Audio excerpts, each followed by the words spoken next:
Spider-Man was always known as the friendly neighborhood Spider-Man.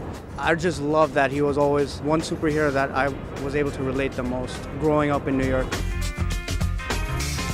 This video is sponsored by PlayStation. Spider-Man is not Spider-Man if he's not in New York. It couldn't really exist anywhere. Like Spider-Man in Kansas doesn't really work. There's no city like New York where you have like skyscrapers everywhere. There are places and things that I still look at and be like, Spider-Man would do really well in a fight right here. As a New Yorker, Spider-Man's my favorite superhero. I don't know, because he's like a real New Yorker. I mean, he's always broke.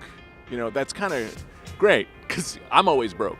It's not like he grew up rich or just like had his powers from like a outside planet. He like went to public school and like he experienced all of these things that like as a New Yorker, like there's certain things that you can only really experience like growing up here. I relate to Spider-Man because came from kind of humble beginnings too. He doesn't think he can do a lot, but he can do a lot. That's kind of like how I was growing up. He's got that equal levels of confidence and self-doubt. Like, that's pretty close to every New Yorker situation we've ever had.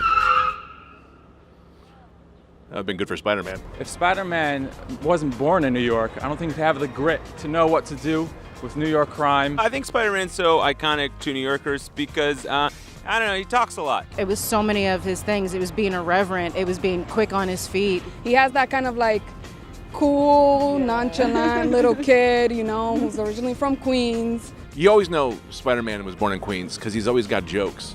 Everybody in Queens has got jokes. He represents like the neighborhood and the borough perfectly. He's also street savvy, you know, so he knows how to handle himself. For those who say Spider-Man's a vigilante, I say good. We need him. Sometimes you gotta bend some rules. I feel like as New Yorkers, we're all kind of vigilantes in a sense. You have to break a few shells to make an omelet. I think we get mad if we see something go wrong and nobody does anything. And I think we've all, because we live in this close space, kind of have to react that way and stand up for each other. I think Spider-Man's so important in New York because it kind of gives them a glimmer of hope in the sense of that there's somebody fighting for them.